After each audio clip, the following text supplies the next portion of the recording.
सो good morning बच्चों। Yes, good morning. Okay, last class में हम लोगों ने स्टार्ट किया था हमारा chapter number 1। Yes, that was theory of demand and today we have our third lecture of economics. तो देखो, डिमांड उस दिन हमने क्या क्या बात किया था कि what is the meaning of demand, demand के कॉन्स्टिट्यूएंट्स कौन कौन होते हैं, और हमने बात की थी दो टर्म्स की, one demand, other one is quantity demanded. तुमको समझ में आया था बैकअप से? हमने जो बात किया था कि how demand is different from quantity demanded, and constituents of demand यानी एलिमेंट्स ऑफ डिमांड कौन कौन है, बोले तीन चीजें निकल के आई थी, desire to buy a commodity, purchasing power and willingness to spend. ऐसा हमने कुछ पढ़ा था, ठीक है।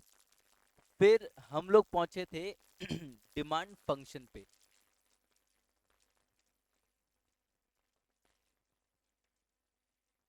डिमांड फंक्शन क्या था? तो हमने कहा सर डिमांड फंक्शन एक बेसिकली एक इक्वेशन है, यानी मैंने आपको उस दिन बताया कि हम डिमांड को क्या कर रहे हैं, तीन तरह से प्रेजेंट कर पा रहे हैं। एक in the form of a curve, in the form of a table, tabulous presentation, that is demand schedule, and in the form of an equation। तो हम डिमांड को ये तीन तरह से क्या कर रहे हैं, प्रेजेंट करते हैं, ठीक है। अब देखो, डिमांड फंक्शन का जो इक्वेशन था मैं तुम लोग को दिखाया था लिख करके कि इट वाज लाइक दिस, कि dx is equals to function of px pr t।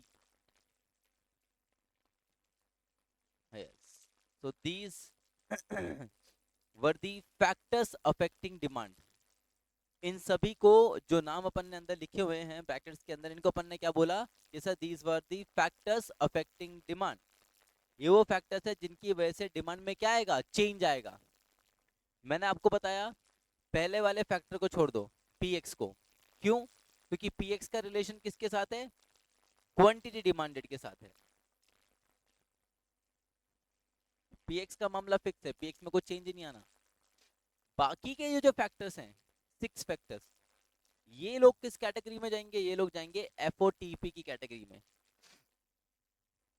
These are factors other than price। हाँ जी, ये लिखा था, These are the factors other than price। ये वो फैक्टर्स है जो डिमांड को अफेक्ट करेंगे, परंतु ये प्राइस नहीं है। तो प्राइस के अलावा है ना, इसीलिए हमने बोला फैक्टर्स अदर देन प्राइस, क्योंकि इधर बहुत सारे हैं। तो सबका नाम बार बार बोलो, उससे अच्छा है कि एक इनको कैटेगरी दे दी एफओटीपी की। अच्छा, ये लोग किसको अफेक्ट करेंगे? तो ये लोग अफेक्ट करेंगे आपकी डिमांड को, क्योंकि मैंने आपको बताया प्राइस का रिलेशन तो क्वांटिटी डिमांडेड के साथ में है, और इनके अलावा ये जो फैक्टर्स है इनका रिलेशन किसके साथ है, डिमांड के साथ, ठीक है। तो यहां हमने पहला फैक्टर समझा था कि price of the commodity, PX वाला, कि there is an inverse relationship in between price of the commodity and its quantity demanded. आपने लिख लिया था, नोट डाउन कर लिया था? ठीक है, वेरी गुड। सेकेंड फैक्टर करा था क्या?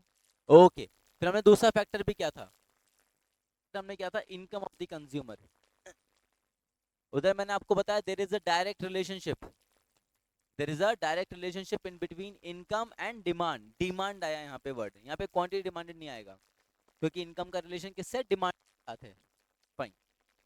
फिर मैंने आपको बताया जो डायरेक्ट रिलेशन की हम बात कर रहे हैं, या जो पॉजिटिव रिलेशन की हम बात कर रहे हैं इन बिटवीन इनकम एंड डिमांड, इसका एक एक्सेप्शन भी है, गिवन गुड्स या इंफीरियर गुड्स। देखो बेटा, गिवन गुड्स नहीं, इंफीरियर गुड्स बोलेंगे। क्यों? क्योंकि गिवन गुड्स इंफीरियर गुड्स का ही पार्ट होते हैं। तो इंफीरियर गुड्स बोल दो, क्योंकि उसमें ज्यादा वैरायटी आ गई। गिवन गुड्स जो होते हैं they are a part of inferior goods only, तो इसलिए हम इंफीरियर गुड्स बोलेंगे, ठीक है। तो इंफीरियर गुड्स के केस में कैसा है कि वहां पे सर ये पॉजिटिव रिलेशन अप्लाई नहीं होता है ना। वहां पे क्या देखने को मिलता है, नेगेटिव इनकम इफेक्ट।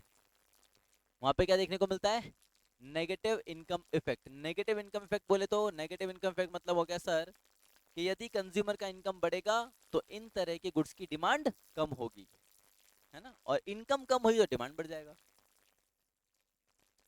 तो ये यहां तक हम लोगों ने पढ़ा था। तो चलो अब आगे बढ़ते हैं बाकी के फैक्टर। तो नेक्स्ट फैक्टर हम जो पढ़ने वाले हैं वो लेते हैं हम पी आर। पी आर बोले तो price of related goods. Yes,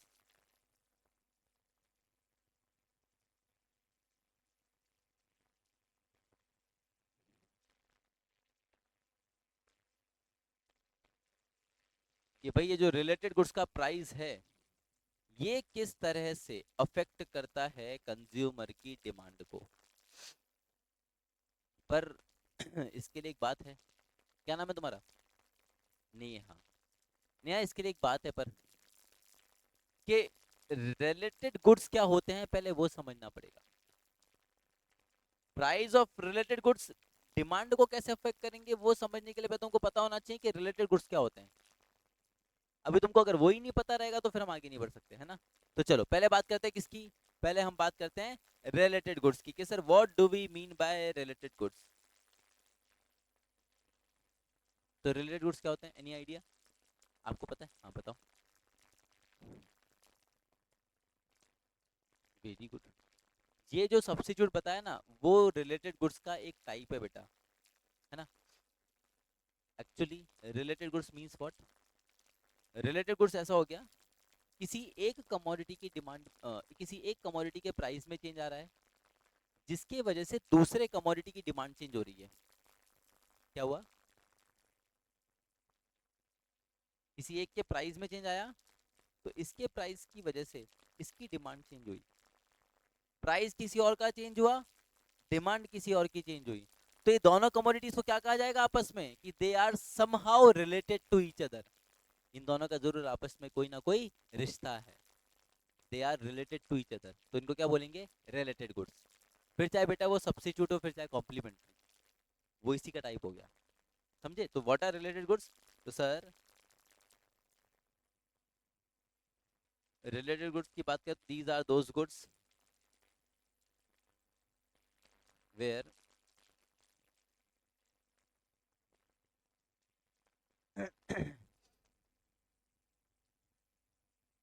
change in price of one commodity, yes, affects the demand,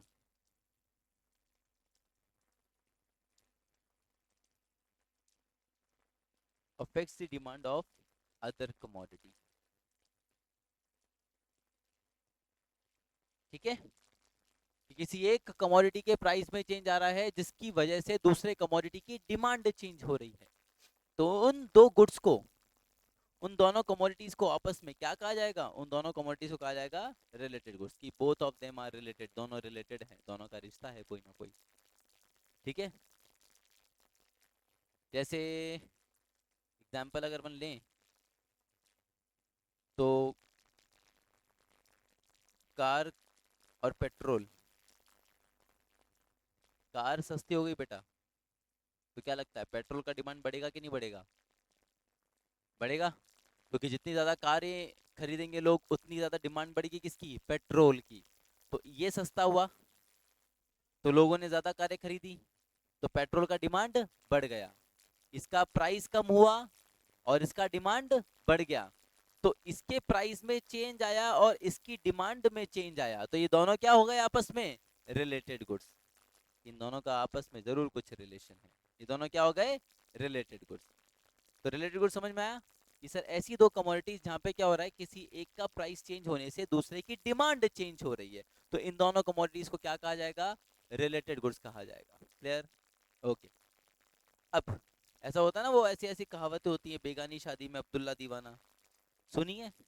शादी किसी और घर में हो रही है, दीवाना कोई और हो रहा है, मतलब सेलिब्रेशन किसी और के घर में हो रहा है, या समझो विदाई किसी और की हो रही है, रो कोई और रहा है। तो ऐसा क्यों हो रहा है बेटा? विदाई इस लड़की की हो रही है, रो ये रहा है, क्यों हो रहा है ऐसा? क्योंकि इन दोनों का जरूर कुछ ऐसा रिलेशन रहा होगा। They are related to each other, तो रिलेटेड गुड्स। क्लियर? अब ये जो रिलेटेड गुड्स होते हैं ना बच्चों, they are of two types, जो आप बोल रहे थे। These related goods they are of two types.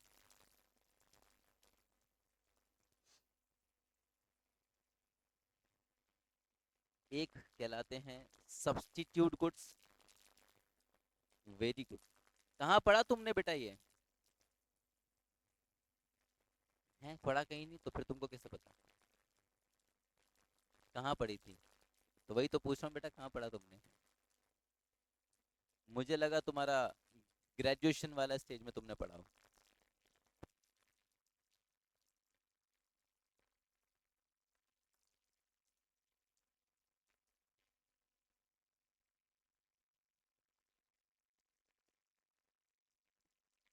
चलो, तो these are two types of related goods.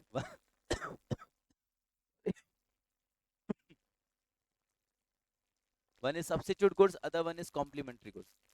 Substitute goods क्या होते? तो सर ऐसे कोई भी दो कमोडिटीज जो एक दूसरे के यूज को क्या कर रही हैं, सब्स्टिट्यूट कर रही हैं। इसके बजाय इसको यूज कर लो, उसके बजाय इसको यूज कर लो, तो they are called substitute goods. तो basically these goods can be used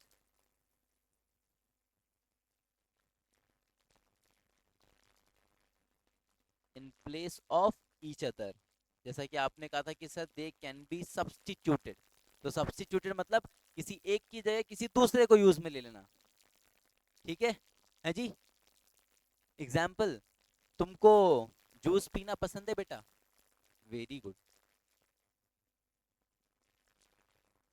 क्या कह रही हो? किनकी? अच्छा, इसलिए जूस पीना पसंद है तुमको? पीती रहती हो, कभी लेकर आओ बेटा। अकेले अकेले क्यों पीती रहती हो? ऐसा सबके साथ पियो, है मिल बांट के पियो, शेयरिंग इज केयरिंग। भूल गई तुम बात? कोई बात नहीं, तुम्हारी इच्छा, योर चॉइस। तो समझो, कोल्ड ड्रिंक है तो चलो कोल्ड ड्रिंक पे ही आ जाते हैं, जूस से शिफ्ट करके। अभी तुम पेप्सी पियो या तुम कोक, कोई अंतर है क्या? है? मेरे को तो नहीं लगता। तो बॉडी से क्या फर्क पड़ता है, मेरे को तो पीने से मतलब है ना। अभी पेप्सी पियो या कोक, कोई अंतर है क्या? तुमने पेप्सी मांगी, सामने वाला बोलता है बोले पेप्सी नहीं कोक है, चलेगा क्या? तुम क्या बोलोगे? हाँ चलेगा चलेगा दे दो। या तुमने बोला कोक चाहिए, बोले कोक नहीं है पेप्सी, चलेगा क्या? तो तुम पेप्सी की जगह क्या कर पा रही हो, कोक को यूज कर पा रही हो, या कोक को सब्स्टिट्यूट कर पा रही हो, या कोक की जगह पेप्सी को सब्स्टिट्यूट। तो ये दोनों क्या हो गए, सब्स्टिट्यूट गुड्स। कि इसकी जगह वो काम में आ जाएगा, उसकी जगह ये काम में आ जाएगा। जैसे घर में मेहमान आते हैं तुम्हारे, उनको पूछते हो ना, बोले चाय लोगे कि कॉफी, चाय लोगे या, तो चाय और कॉफी क्या हो गए? बोले चाय की जगह कॉफी चल जाएगी, या कॉफी की जगह चाय चल जाएगी। ऐसे दो कमोडिटीज जिनको एक दूसरे की जगह यूज में लिया जा सकता है। जैसे ऐसा होता था ना, स्कूल में कोई टीचर एब्सेंट होता है, तो उसकी जगह सब्स्टिट्यूट टीचर को लगा देते थे, है ना। बोले गेम्स वाले सर को लगा दिया, है, या इंग्लिश वाली मैडम आ गई, बोलती मेरा सब्स्टिट्यूट, हाँ मैथ्स के सर आ गए, बोले मेरा सब्स्टिट्यूट का पीरियड है। तो सब्स्टिट्यूट माने वो नहीं थे तो उनकी जगह मैं आ गया। यानी इन दोनों को एक दूसरे की जगह क्या कर सकते हैं, यूज में लिया जा सकता है, दे आर इंटरचेंजेबल बेसिकली। तो सब्स्टिट्यूट गुड्स लिख लेना तुम एग्जांपल पेप्सी और कोक का। अच्छा, तुम पेंसिल से लिख सकती हो, और पेंसिल के पेन अवेलेबल हो, तो दोनों क्या हो गए, बस खत्म बात। तो these goods can be use in place of each other. Example, अब तुमको जो लेना है वो ले लो, पेन पेंसिल ले लो, कोक और पेप्सी ले लो, दुनिया भर की तुम्हारे पास जोड़ियां हैं, जो लेना चाहो ले लो। अब ये तो इनका मीनिंग हुआ। सर आप बात कर रहे थे डिमांड के साथ में क्या रिलेशन है, वो तो भूल ही गए। हमारा टॉपिक चल रहा था कि रिलेटेड गुड्स का जो प्राइस है वो डिमांड को कैसे अफेक्ट करता है। तो इनका डिमांड के साथ क्या रिलेशन है? तो देखो, सब्सिट्यूट गुड्स का अलग रिलेशन है, कॉम्प्लीमेंट्री गुड्स का अलग रिलेशन है। प्राइस ऑफ रिलेटेड गुड्स अलग से कुछ नहीं है। प्राइस ऑफ रिलेटेड गुड्स में क्या है ना, रिलेटेड गुड्स का अलग है, रिलेटेड गुड्स में कॉम्प्लीमेंट्री का अलग है, और सब्सिट्यूट का अलग है। तो दोनों का रिलेशन अलग अलग पढ़ लेते हैं। तो सबसे पहले बात करते हैं सब्सिट्यूट गुड्स की, कि क्या रिलेशन है यहाँ पे। तो basically there is a positive relation. हाँ, पॉजिटिव माने direct. There is a positive relation in between price of one substitute good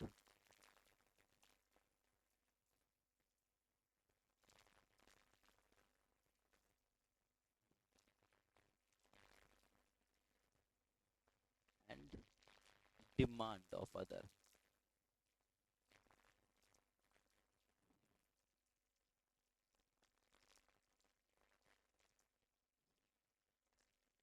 ठीक है, अभी मान लो तुम पीना, तुमको पता लगता है कोक का प्राइस बढ़ गया, कोक महंगा हो गया, परंतु पेप्सी भी उसी प्राइस पे अवेलेबल है, तो व्हाट वुड यू डू? आप पेप्सी पे शिफ्ट हो जाओगे, है ना? कि सर कोक का प्राइस बढ़ा, तो हम किस पे शिफ्ट हो गए? पेप्सी पे। तो कोक का प्राइस बढ़ने से पेप्सी की डिमांड बढ़ गई, कोक का प्राइस बढ़ने की वजह से पेप्सी की डिमांड। तो दोनों क्या हो, दोनों की में कैसा रिलेशन है? Direct positive relation. ये भी बढ़ रहा है तो ये भी बढ़ रहा है, पॉजिटिव रिलेशन। ठीक है, तो सब्सिडी गुड्स में कैसा रिलेशन देखने को मिलेगा? ये ध्यान रखना इस चीज का। Now complementary goods. Complementary goods क्या होते हैं? तो sir these goods complements the use of each other. ये दोनों एक दूसरे के यूज को बहुत अच्छा कॉम्प्लीमेंट करते हैं। कॉम्प्लीमेंट माने साथ निभाते हैं। साथ निभाना, साथिया देखा है? कोई बात नहीं देखा तो। दिया और बाती। हम्म, अरे मतलब दिया और बाती एक दूसरे को कॉम्प्लीमेंट करते हैं बेटा, ऐसा एग्जांपल दे रहा था मैं तो। कार और पेट्रोल है, राम जी और हनुमान जी, राम जी चले ना हनुमान के बिना, ऐसा ऐसा बोलते हैं ना। तो बेसिकली ऐसे दो कमोडिटीज जो एक दूसरे के यूज को क्या कर रहे हैं? कॉम्प्लीमेंट कर रहे हैं, जिनका एक दूसरे के बिना यूज अधूरा है। समझ रहे? ऐसे गुड्स को अपन क्या बोलते हैं? Complementary goods. जैसे कार और पेट्रोल, बिना पेट्रोल के कार चल सकती है क्या बेटा? और बिना कार के पेट्रोल का भी कोई यूज है क्या? हाँ, घर में आग लगाने का काम आ सकती है, बाकी तो और कोई यूज नहीं है। तो कार और पेट्रोल, और क्या हो सकता? चाय और पार्ले जी, बेस्ट कॉम्बिनेशन, है ना? दोनों एक दूसरे के उसको बड़ा कॉम्प्लीमेंट करते हैं। पार्ले जी टेस्ट बेस्ट विद चाय। तो ये दो कमोडिटीज है जिनका अलग अलग कोई यूज नहीं है, इन दोनों को साथ में ही यूज लिया जा सकता है, इसमें को कॉम्प्लीमेंट्री गुड्स बोलते हैं। समझे? चाय और सुट्टा भी बोलते हैं कई लोग तो, पर ठीक है अपन नहीं ऐसी बात करते पर। हाँ, वो तो एक दूसरे के कॉम्पिटिटर हो गए, कि तू नहीं तो मैं और मैं नहीं तो तू, और ये तो ऐसा हाथों में हाथ डाल के ऐसा साथ में घूम रहे, बोले अपन दोनों का जीने मरने का रिश्ता है, साथ में यूज होंगे और साथ में चलेंगे, अलग अलग हमारा कोई वजूद नहीं है। और उधर तो वो एक दूसरे की जगह काम में आ रहे हैं, हाँ, सब्स्टिट्यूट कर रहे हैं। समझे? जैसे मैं तुमको बताता हूँ, ये सैटरडे को नहीं आई थी, तो उसकी जगह तुम उसके साथ बैठी थी। किसके साथ? हाँ, उसका नाम भी ऐसे मैं भूल ही गया था। ये एंजेलिना के साथ बैठी थी। अभी आज वो एब्सेंट हो बेटा, ये तुम्हारे साथ बैठ गई, तो तुमने क्या करा? सब्स्टिट्यूट कर दिया। ठीक है, क्या करा इन दोनों को? सब्स्टिट्यूट कर दिया, वैसा कि इसकी जगह उसको, उसकी जगह इसको। यहाँ पे रिलेशन कैसा रहेगा? यस, क्या बात है, yes, there is an inverse relation.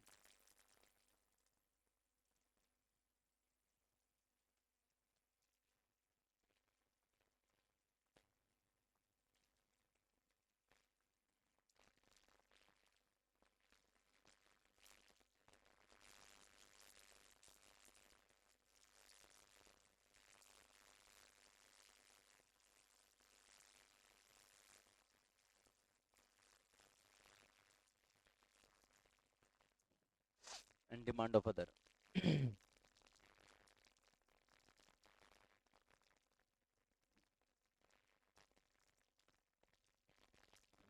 ठीक है, तो क्या चीज हो रही है इधर?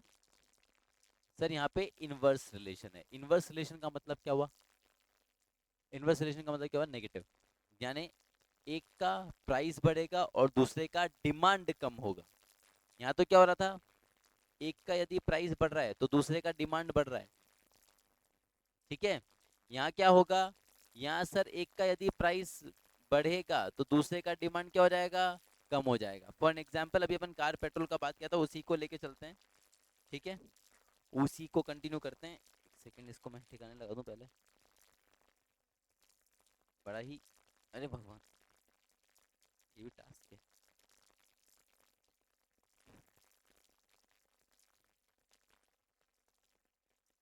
हम्म, ये कारें महंगी हो गई। ठीक है, कार वगैरह क्या हो गई है, महंगी हो चली है। अभी कारें महंगी हो गई तो बेटा लोग क्या करेंगे, कार वगैरह थोड़ा कम खरीदेंगे, हिसाब से खरीदेंगे। तो क्या लगता है जो डिमांड के लिए पेट्रोल है उस पर फर्क पड़ेगा। तो डिमांड फॉर पेट्रोल क्या हो जाएगा, इट विल डिक्लाइन। इसका प्राइस बढ़ा और पेट्रोल का डिमांड कम हो गया, तो इनवर्स रिलेशन। तो ये तरह का रिलेशनशिप अपने को देखने को मिलता है in case of related goods. ठीक है, सो this is how price of related goods affect the demand of commodity. पहली बात तो रिलेटेड गुड्स वो गुड्स है जहाँ पे एक कमोडिटी के प्राइस में चेंज आने से दूसरी कमोडिटी का डिमांड चेंज होता है। फिर दो तरह के होते हैं, कॉम्प्लीमेंट्री और सब्स्टिट्यूट। सब्स्टिट्यूट में डायरेक्ट रिलेशनशिप है, कॉम्प्लीमेंट्री में इनवर्स रिलेशनशिप है। खत्म बात। चलो ये भी हो गया। तो प्राइस ऑफ कमोडिटी हो गया, प्राइस ऑफ रिलेटेड गुड्स हो गया, इनकम हो चला। नेक्स्ट कौन आ रहा है, नेक्स्ट आ रहा है टी। टी बोले तो taste and preference of the consumer. चलो ठीक है, उसका बात करते हैं।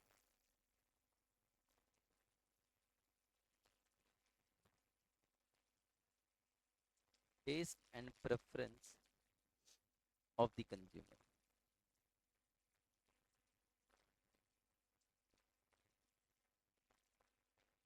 कि कंज्यूमर को क्या चीज पसंद है और क्या चीज ना पसंद है, टेस्ट एंड प्रेफरेंस कैसा है उसका। अभी तुमको पता है हम लोग की डिमांड को डिटरमाइन करने में हमारा टेस्ट और हमारी प्रेफरेंसेस बहुत बड़ा रोल प्ले करती हैं। ठीक है, अगर कंज्यूमर को कोई चीज पसंद है ना, तो उसका प्राइस कुछ भी हो, कंज्यूमर हमेशा उसके लिए वो प्राइस पे करने को रेडी रहेगा। ठीक है, जैसे अभी मैं तुम लोग के पास कुछ कमोडिटी देख नहीं पा रहा हूँ जिसका मैं एग्जांपल ले पाऊँ। मोबाइल फ़ोन यूज़ करते हो तुम दोनों, कौन सा फ़ोन यूज़ करते हो। ठीक है, और आप। ठीक है, मान लो तुमको बेटा ओप्पो जो कंपनी का फ़ोन है वो बड़ा पसंद आ जाए। तुम कहते हो, बोले ऐसा तो कोई फ़ोन ही नहीं है दुनिया में दूसरा। अभी तुम सोचते हो कि मेरे को इसके कोई दूसरे मॉडल पे शिफ्ट करना है, नए मॉडल पे शिफ्ट करना है। हम्म? तो तुम क्या करोगे, तुमको पता लगता है कि उसका प्राइस बहुत ज़्यादा है, उसका प्राइस 60,000। परंतु तुमको वो पर्टिकुलर कंपनी का प्रोडक्ट यदि पसंद है तो तुम क्या करोगे, तुम 60,000 देने के लिए भी क्या हो जाओगे, रेडी रहोगे। तुम वहाँ पे उसके प्राइस को नहीं देखोगे, फिर बाकी सब चीज़ों को भूल जाओगे। क्यों, क्योंकि तो वो पर्टिकुलर कम्युनिटी तुमको क्या है, पसंद है। जैसे लोगों को आईफोन पसंद होता, तो फिर वो प्राइस को देखते क्या, बिल्कुल नहीं देखते। वैसा कुछ चीज़ है। तो दर सिंपल सा लॉजिक है, अगर कंज्यूमर का टेस्ट या कंज्यूमर की प्रेफरेंस कोई कमोडिटी के फेवर में है कि भाई मेरे को तो ये कमोडिटी पसंद है, तो भी इसका प्राइस कुछ भी हो मैं हमेशा इसका डिमांड करूंगा, यानी इसकी डिमांड हमेशा बढ़ेगी। ठीक है, इनइलास्टिक की बात नहीं कर रहे अभी। अभी अपन से थियोरी और डिमांड पढ़ रहे हैं। अभी अपन ये चेक कर रहे हैं कि क्या रिलेशन है, इलास्टिक है कि इन इलास्टिक है, वो अपन इलास्टिसिटी वाले में पढ़ेंगे। ठीक है, ये अच्छी बात है कि तुमको याद है, पर वो अभी यहाँ नहीं आ रहा। ठीक है तो क्या बता रहा था। और मान लो कोई कमोडिटी जो मुझे पसंद ही नहीं है, तो भी वो कितना ही सस्ता क्यों ना मिले, मैं उसका डिमांड नहीं करूंगा, तो उसका डिमांड विल फॉल। तो उधर कैसा रिलेशन निकल के आया, तो उधर देखो ऐसा लिखेंगे हम, if taste and preference of the consumer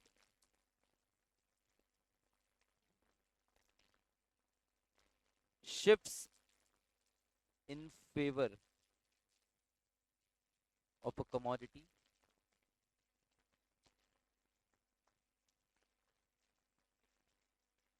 its demand increases.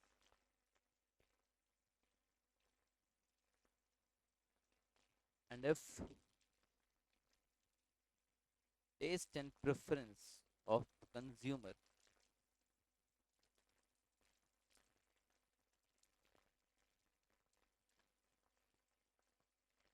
is against that commodity,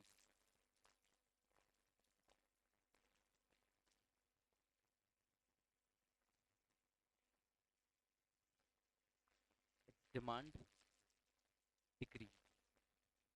यहाँ पे पॉजिटिव या नेगेटिव या वो रिलेशन नहीं लिख पाएंगे अपन, इनवर्स है कि डायरेक्ट है वो नहीं लिख पाएंगे। यहाँ पे सीधी सी बात रहेगी कि अगर कोई कमोडिटी के फेवर में कंज्यूमर का टेस्ट और प्रेफरेंस है तो उसकी डिमांड बढ़ेगी, और यदि कंज्यूमर का टेस्ट और प्रेफरेंस उस कमोडिटी के अगेंस्ट है तो उसकी डिमांड कम हो जाएगी। सिंपल सी बात।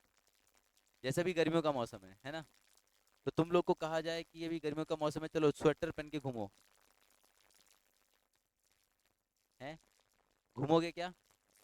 या तुम लोगों को कहें चलो स्वेटर खरीद लो, शॉपिंग करने आना, स्वेटर खरीद के लाना 4-5, करोगे क्या ऐसा? नहीं। क्यों? क्योंकि कंज्यूमर का टेस्ट या प्रेफरेंस जो है वही उस पर्टिकुलर कमोडिटी के फेवर में नहीं है। हमारा टेस्ट और प्रेफरेंस उस कमोडिटी के साथ क्या जा चुका है, अगेंस्ट जा चुका है। तो उसका डिमांड क्या हो जाएगा अभी इस मौसम में? कम। परंतु आइसक्रीम वगैरह खाने का तुमको कि नहीं, तुम लोग आइसक्रीम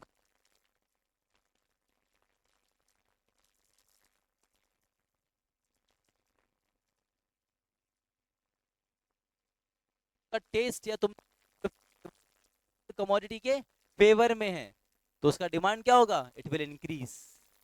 ठीक है, तो वैसा चीज है। पर इधर एक सवाल आता है एक और, रुको बेटा, फिफ्थ से पहले सवाल ये आता है कि सर हमको पता कैसे लगेगा कि कंज्यूमर का टेस्ट और प्रेफरेंस चेंज किस वजह से हो रहा है? भाई तुम कह रहे कि सर कंज्यूमर का टेस्ट जो है इस चीज के फेवर में चला जाएगा, इसके अगेंस्ट चला जाएगा। जैसे अभी तो क्या ना, तुम लोग वुलन क्लोथ के फेवर में नहीं हो, पर विंटर सीजन में तुम लोग क्या हो जाओगे, उसी कमोडिटी के फेवर में चले जाओगे। तो आखिर ऐसी कौन सी चीजें हैं जिनके ऊपर कंज्यूमर का टेस्ट और प्रेफरेंस क्या कर रहा है, डिपेंड कर रहा है? ठीक है, तो यानी मैं यहाँ बात कर रहा हूँ,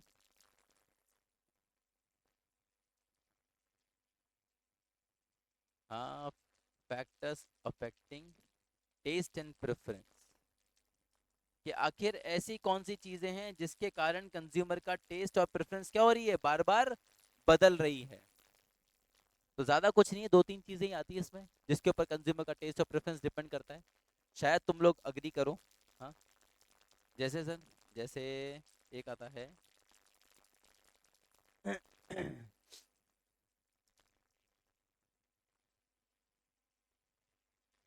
ट्रेंड्स एंड फैशन। क्या बोलते हैं, जो चीज ट्रेंड में होगी, जो चीज फैशन में होगी, कंज्यूमर का टेस्ट और प्रेफरेंस हमेशा उसी कमोडिटी के फेवर में जाएगा, उसका डिमांड हमेशा बढ़ेगा।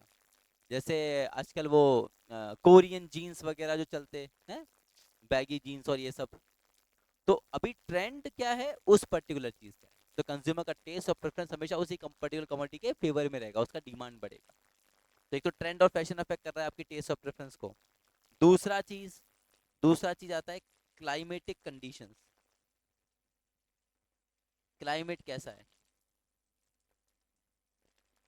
भाई? जैसे राजस्थान है, राजस्थान का क्लाइमेट कैसा है, it is hot and dry, it is not hot and humid, it is hot and dry.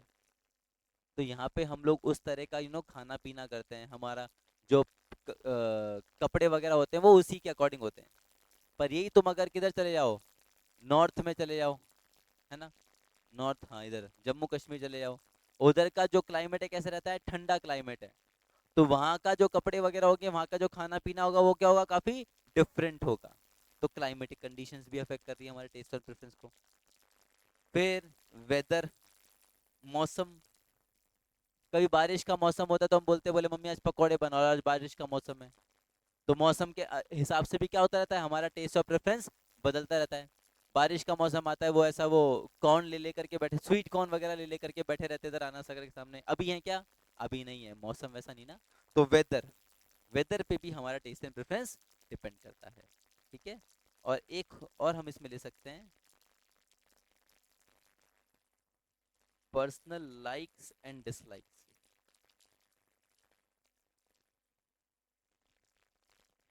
Personal likes and dislikes, ये क्या चीज़ है? कि सर कभी कभी इंडिविजुअल्स को है ना, कोई चीज़ पसंद होती है और कोई चीज़ नापसंद होती है। जैसे है ना, हम लोग को यहाँ पे सेंटर पे चाय बड़ी पसंद है बेटा, तुम हमको सुबह शाम दिन रात, सर्दी गर्मी, कोई भी मौसम में, इवन लाइट चली जाएगी, सड़ी गर्मी में बैठे हम तो भी चाय पी लेंगे हम, क्योंकि हमको पसंद है। हमको मन से पसंद है वो चीज, पर्सनल लाइक है हमारा वो। तो पर्सनल लाइक्स एंड डिसलाइक्स, किसी को होता है ना कि गुस्से नहीं बोले, मेरे को तो ये चीज चाहिए, मेरे को तो ये पसंद है, चाहे कुछ भी हो जाए। तो पर्सनल लाइक्स एंड डिसलाइक्स पे भी क्या करता है, कंज्यूमर का टेस्ट और प्रेफरेंस डिपेंड करता है। तो ये चीजें किसको अफेक्ट करेंगी, आपके टेस्ट और प्रेफरेंस को। और टेस्ट एंड प्रेफरेंस फेवर में हुआ तो डिमांड बढ़ेगा, टेस्ट और प्रेफरेंस अगेंस्ट गया तो डिमांड कम होगा। So this is how taste and preference affect the demand. Clear? Next next कौन आ रहा है, नेक्स्ट आ रहा है आपका ई एक्स, यानी कि कंज्यूमर्स एक्सपेक्टेशंस।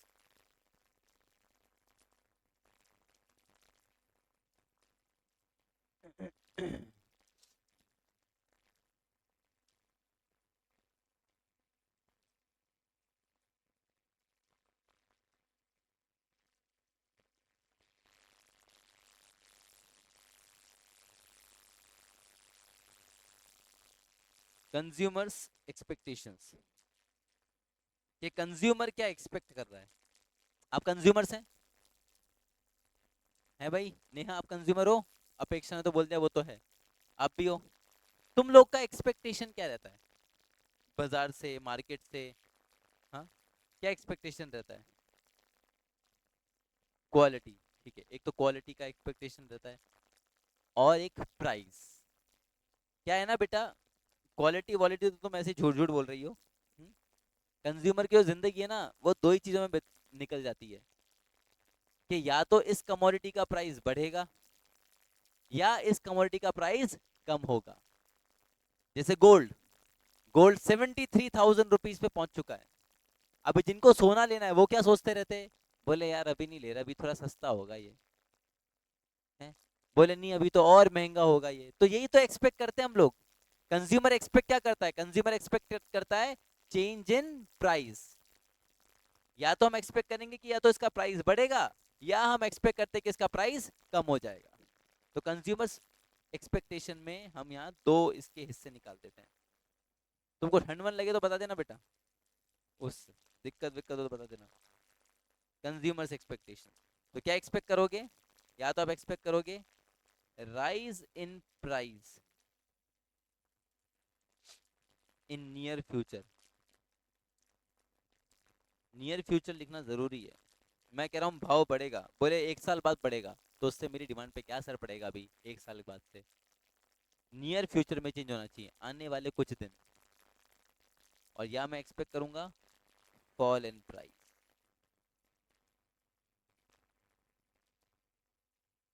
यस,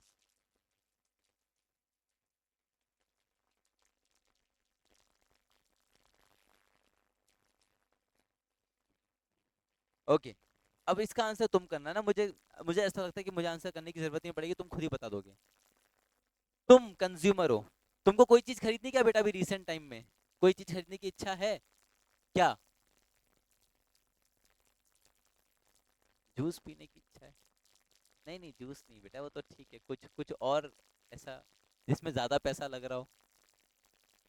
कार लेने की इच्छा है इनको, ठीक है, तुमको क्या चीज की इच्छा है बेटा? क्लोथ्स लेने की इच्छा है। अभी तुम कार लेना चाहती हो, इनको ऐसा लगता है कि सर बोले यार अभी कार का क्या है ना, अगर थोड़ा दिवाली तक रुक जाए, तुमको ऐसी खबर मिले कि बोले दिवाली तक रुक जाओ, ये कारों के प्राइस अभी थोड़ा गिरेंगे, तो व्हाट यू विल डू? आप अभी खरीदना पसंद करोगे या आप वेट करना पसंद करोगे? वेट करोगे, ठीक है। तो what you are expecting, you are expecting fall in price in near future. What you are expecting fall in price in near future. तो यहाँ पे क्या करा, यहाँ पे आपने प्रेजेंट की डिमांड को कम कर दिया।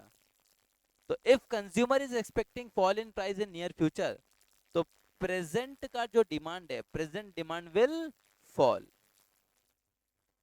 ठीक है, आपका प्रेजेंट का डिमांड आप कम कर दोगे, बोलोगे बोले छोड़ो यार अभी नहीं खरीदते, जब इसका प्राइस कम होगा तब खरीद लेंगे। वहीं तुमको क्लोज लेने हैं, तुमको पता चलता है, बोले आज आज का दिन है, अभी नवरात्रों के बाद से शादियां चालू हो जाएंगी वापस, जो कि हो जाएंगी, ठीक है। तो बोले वापस से क्या होगा, ये क्लोथ वाला जो सेगमेंट है ना, ये लोग क्या करेंगे, क्योंकि शादियों में तो लोग कपड़े खरीदते ही हैं, तो कपड़ों के दाम बढ़ जाएंगे। तो व्हाट यू विल डू, आप नवरात्रि खत्म होने का वेट करोगे क्या?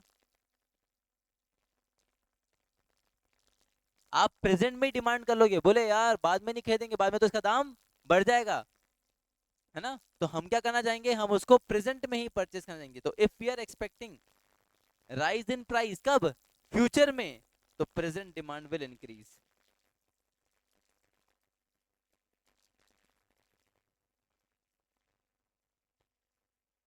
ठीक है, present demand will increase. So this is how consumers expectation affect demand of the commodity.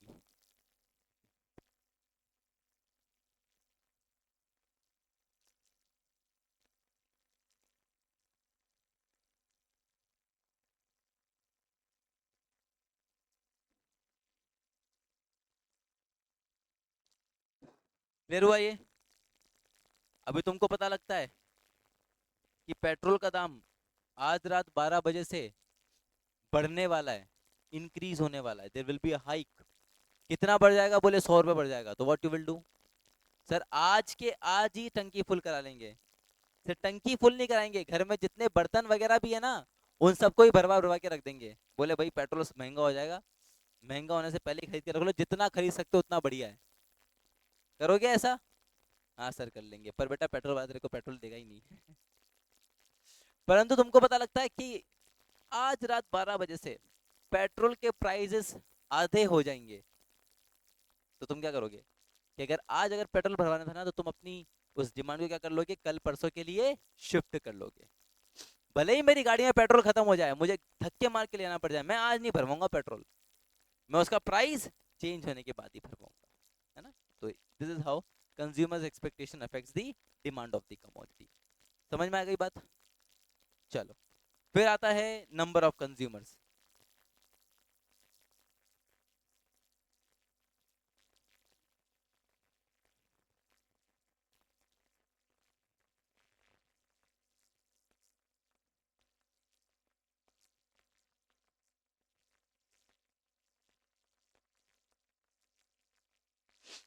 Number of consumers, N. ठीक है, तो नंबर ऑफ कंज्यूमर्स कैसे अफेक्ट करेगा डिमांड को? तो सिंपल सा बात है,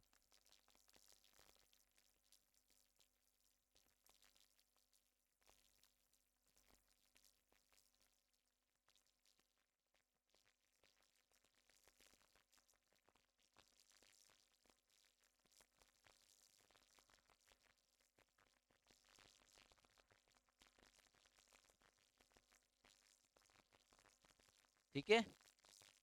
तो there will be a direct relationship in between number of consumers and demand.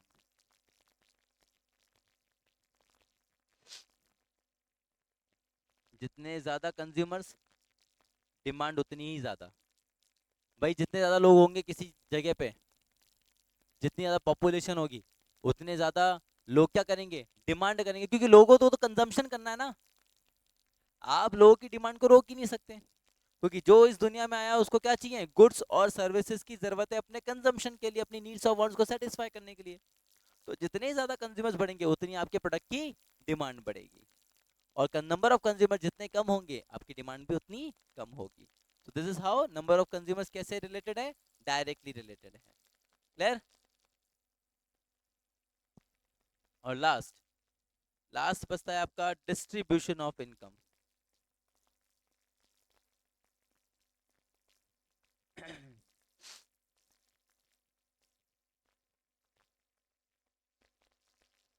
Distribution of income का मतलब होता है कि सोसाइटी के अंदर इनकम का डिस्ट्रीब्यूशन कैसे है, whether the income is equally distributed or there is an unequal distribution of income. Equal distribution का मतलब तो क्या हुआ कि सभी के पास इक्वल अमाउंट ऑफ ये मनी है, सबके पास बराबर बराबर ऐसा पैसा है, तो जिससे क्या है ना, ना तो कोई ज्यादा रिच है ना कोई ज्यादा पुअर, सबका इनकम लेवल ऑलमोस्ट इक्वल है। पर अनइक्वल डिस्ट्रीब्यूशन में क्या होता है, there will be a class of people who are very rich and there will be a class of people who are very poor. तो there is huge gap in between rich and poor. अभी समझो अपन जितने ही बच्चे हैं, अपन 30,000 रुपये मिलते हैं अपने को कहीं ऐसी क्लास में पढ़े हुए, और बाकी सबको छोड़ो, अपन तीन सोचें कि अपन को आपस में इसको डिवाइड करना है, तो कैसे डिवाइड होगा? 10,000 ईच, बराबर बराबर बराबर। पर मैं सोचूं कि तुम लोग को ना देकर के सारा पैसा कौन रख ले, मैं ही रख लूं, तो मेरे पास कितना आ जाएगा? 30,000। क्या हुआ? देख लो, उठाओ।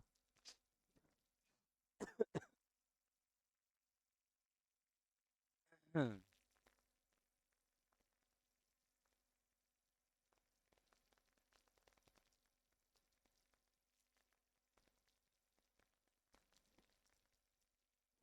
हम्म।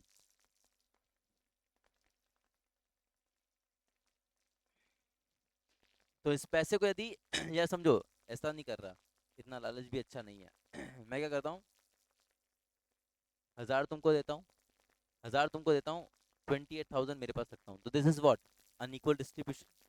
पर यहाँ पे क्या हुआ, कोई एक आदमी है जिसके पास बहुत सारा पैसा है, यहाँ क्या हुआ, इक्वली डिस्ट्रीब्यूट करने के चक्कर में पर पर्सन के पास जो शेयर आया वो क्या आया, काफी कम, है ना, 10-10 हजार ही आए। पर यहाँ पे जब मैंने अनइक्वल डिस्ट्रीब्यूशन किया, तो एक इंडिविजुअल के पास क्या आ चुका है, बहुत ज्यादा पैसा आ चुका है, शेयर इज ऐसा वेरी मच लार्ज। तो अभी क्या होगा, ये जो आदमी जिसका ढेर सारा पैसा है, ये पैसा कहाँ खर्च करेगा? बताओ, ये आदमी पैसा कहाँ खर्च करेगा? अपनी लग्जरीज पे, अपने ऐशो आराम पे पैसा खर्च करेगा बेटा। पर क्या यहाँ पे हम लोग लग्जरी से पैसा खर्च कर पाएंगे क्या? नहीं। 10,000 में तो केवल जो हमारी नेसेसिटीज है ना, हम केवल उन्हीं को फुलफिल कर पाएंगे। तो देखो कैसा हिसाब किताब बैठा।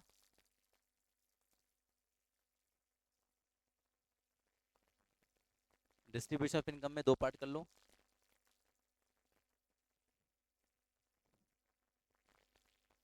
One is equal distribution, other one is unequal.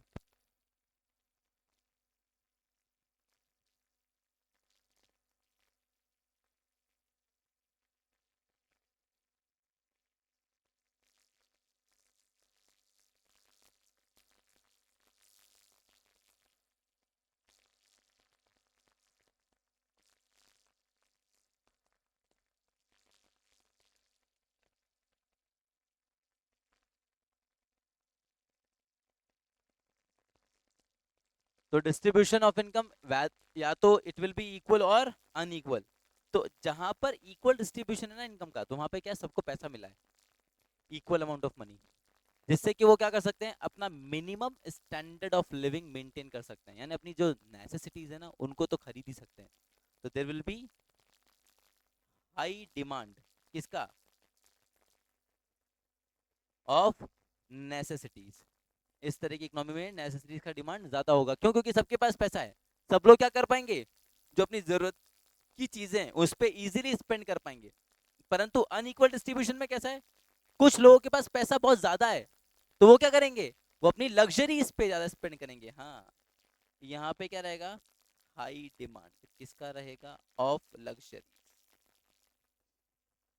so this is how these different different factors affect your demand। एक बार सारा पढ़ लो, एक बार वापस से गो थ्रू करो, मैं 1 मिनट आया।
चलो आ जाओ। तो सारे पढ़ लिए, कोई दिक्कत किसी में? सो this is how all these factors affect demand. जिसमें आपने अच्छे से पढ़ा तो पाया होगा, ये जब मैंने बाकी के फैक्टर्स लिखे थे ना, price of related goods, income, taste and preference, expectation, number of consumer, distribution, मैंने हर जगह डिमांड डिमांड डिमांड यही वर्ड यूज में लिया। और मैंने क्वांटिटी डिमांडेड जो वर्ड यूज में लिया था वो केवल प्राइस ऑफ द कमोडिटी के साथ किया था। तो अच्छे से ध्यान रखना, डिमांड का रिलेशन है इनके साथ एफओटीपी, और क्वांटिटी डिमांडेड का प्राइस के साथ में। तो इससे मुझे एक बात पता चलती है जो मैं तुम लोग को भी लिख पाता हूँ। और फिर है जी, समरी नहीं है, समरी नहीं है, आगे जो एक टॉपिक आता है धीरे से उसको यहीं पे उसके बारे में थोड़ा सा इंट्रोडक्शन दे रहा हूँ। हाँ, समरी वमरी नहीं लिखते अपन, क्योंकि अपन को एमसीक्यूज करने हैं ना। देखो,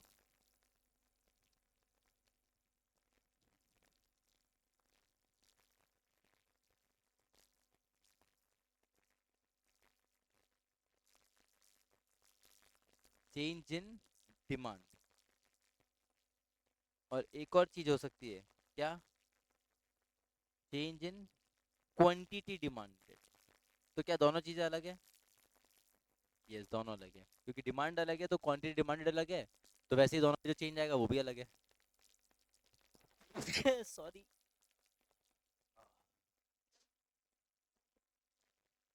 दुनिया हिल जाती है छींक आने से। तो चेंज इन डिमांड, डिमांड में चेंज कब आएगा बताओ, डिमांड में चेंज कब आएगा?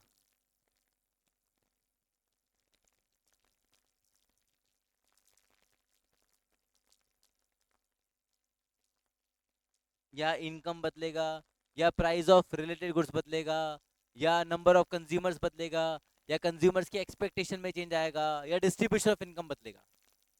तो कुल मिला के मैं ऐसा लिख सकता हूँ, डिमांड में चेंज तब आएगा when there is change in FOTP. चलेगा क्या? और क्वांटिटी डिमांडेड चेंज कब होगा? वाह, very good, when there is a change in price.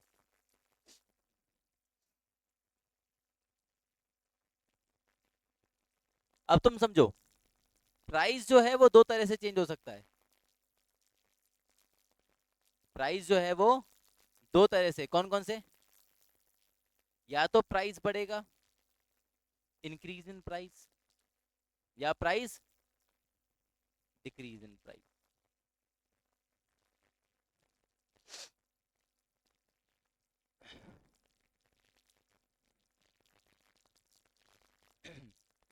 अगर प्राइस बढ़ता है, if there is an increase in price, तो क्वांटिटी डिमांडेड क्या हो जाएगा? तो there will be a decrease in quantity demanded, there will be a decrease in quantity demanded. और अगर प्राइस डिक्रीज होगा तो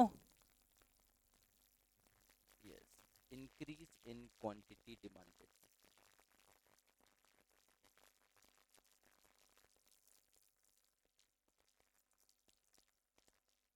ठीक है,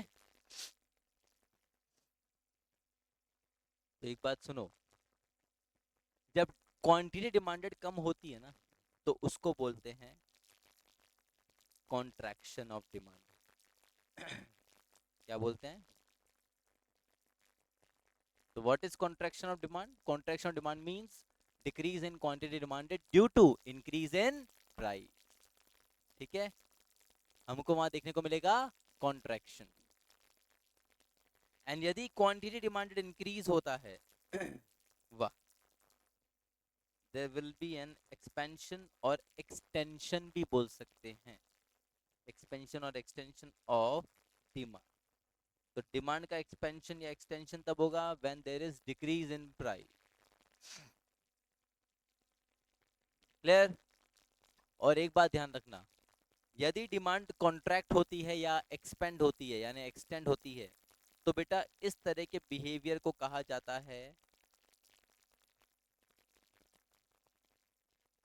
मूवमेंट, ठीक है, मूवमेंट अलोंग डिमांड कर्व, इसको कहते हैं मूवमेंट।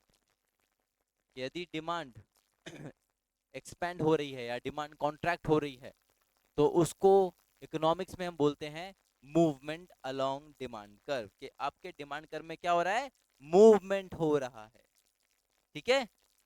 कभी डिमांड कर्व नीचे मूव कर रहा है, नीचे मूव कर रहा है तो क्या हो रहा है, क्वांटिटी बढ़ रही है और प्राइस कम हो रहा है। अच्छा शो नहीं हो रहा, अभी होगा, रुको, आजा भाई।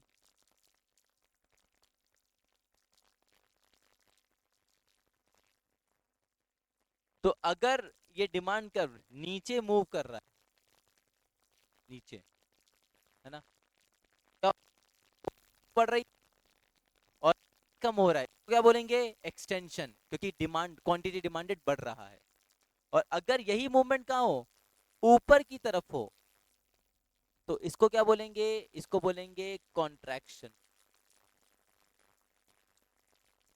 क्योंकि वहां पे क्वांटिटी कम हो रही है और प्राइस बढ़ रहा है।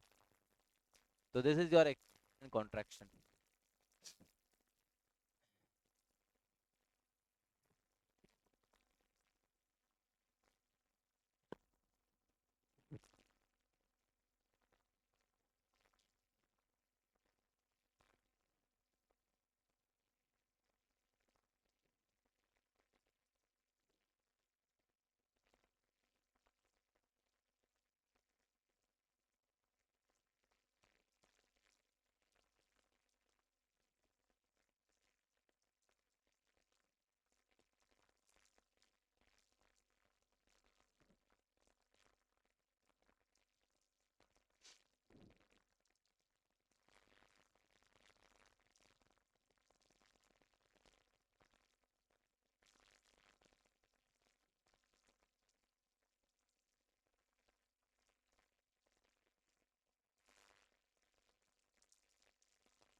रह रही ये बात, तो आया समझ में।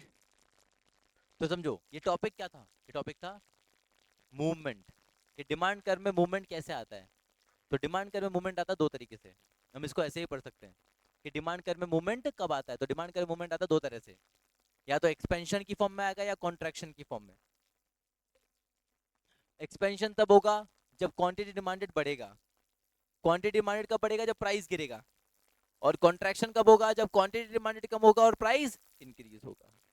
तो बेसिकली मूवमेंट कब आया, तो मूवमेंट आया sir due to change in quantity demanded. Movement आया क्यों, मूवमेंट तो दो तरह के थे, कॉन्ट्रैक्शन और एक्सपेंशन, उसके अपने रीजन थे, परंतु मूवमेंट क्यों आया, मूवमेंट आया due to change in quantity demanded.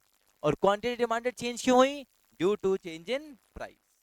तो ये तुम्हारा टॉपिक था यहाँ पे, ठीक है। चेंज इन क्वांटिटी डिमांडेड, जो कि आया चेंज इन प्राइस, प्राइस या तो इंक्रीज या डिक्रीज, जिसकी वजह से क्वांटिटी इंक्रीज या डिक्रीज, क्वांटिटी इंक्रीज तो एक्सपेंशन, क्वांटिटी डिक्रीज तो कॉन्ट्रैक्शन, उसको हमने ऐसे बता दिया। यानी ये है क्या, ये सब है मूवमेंट। तो मूवमेंट आने की वजह क्या है, मूवमेंट आने की वजह है चेंज इन क्वांटिटी डिमांडेड, जो कि इसलिए चेंज हुई है क्योंकि प्राइस चेंज हुआ था। कॉन्ट्रैक्शन की बात करोगे तो क्वांटिटी को इंक्रीज कर, सॉरी क्वांटिटी को डिक्रीज कर देंगे। एक्सपेंशन की बात करोगे तो क्वांटिटी को इंक्रीज कर देंगे। क्लियर। तो क्वांटिटी डिमांडेड था, डिमांड भी तो है नाउ। तो डिमांड कब चेंज होगी, ड्यू टू चेंज इन एफओटीपी, तुम लोगों ने कहा। अब एफओटीपी में क्या है ना, बहुत सारे हैं, सबको लिख नहीं सकता मैं कि ये इंक्रीज हो रहा है या ये डिक्रीज हो रहा है। उधर अपन सीधे क्या करते हैं, उधर अपन सीधे इफेक्ट लिखते हैं कि अगर एफओटीपी चेंज होगा तो क्या होगा, डिमांड चेंज होगा। डिमांड जो है वो दो तरह से चेंज हो सकता है, ठीक है, डिमांड जो है वो दो तरह से चेंज हो सकता है। ये आपका ये ग्रीन ग्रीन हो रहा है, देख लो कुछ हो तो नहीं रहा इसको अभी तक। हाँ ये ब्लिंक नहीं कर रहा था, अभी ब्लिंक कर रहा है, धीमे करता है, पहले नहीं कर रहा था। ओके, तो डिमांड जो है वो दो तरह से चेंज होगी, या तो डिमांड बढ़ेगी,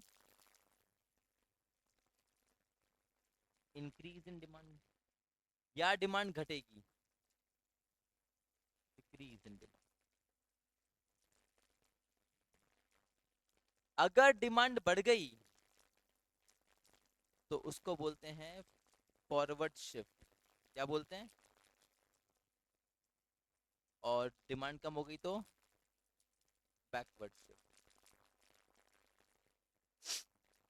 तो फॉरवर्ड शिफ्ट बैकवर्ड शिफ्ट क्या है? Basically these are the types of shift only. तो ये हमने पढ़ा शिफ्ट इन डिमांड कर।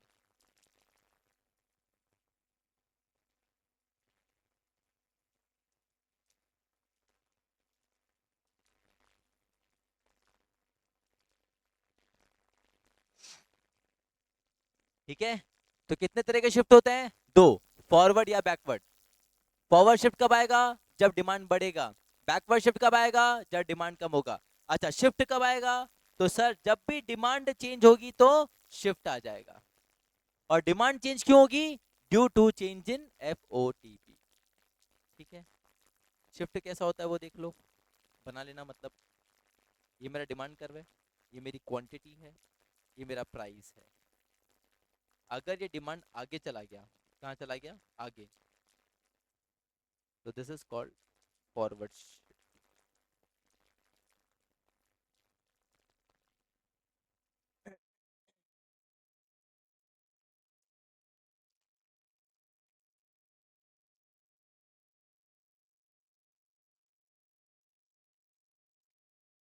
और अगर ये डिमांड कर्व कहाँ आ गया?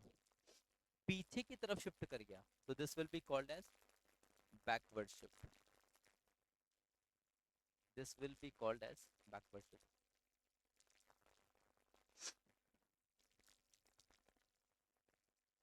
तो ये आपने कहा कि डिमांड कर्व में चेंज कैसे कैसे आता है, ये आपने पढ़ा कि डिमांड कर्व में चेंज कैसे कैसे आता है। तो डिमांड कर्व में चेंज दो तरह से आता है, या तो मूवमेंट या शिफ्ट।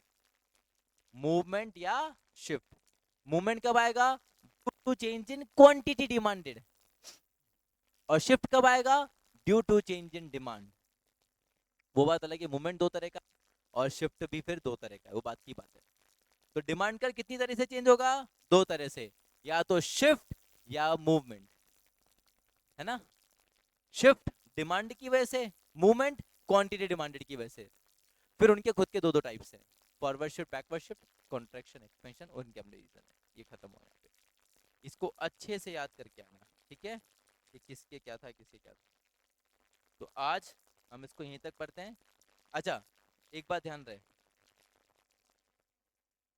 डिमांड इंक्रीज हुई तो फॉरवर्ड शिफ्ट आया, पर डिमांड इंक्रीज क्यों हुई, क्या रीजन है इसके, वो भी हमने देखा नहीं है भाई। यहाँ पे क्वांटिटी डिमांडेड इंक्रीज हुआ था तो उसका रीजन पता था, डिक्रीज इन प्राइस।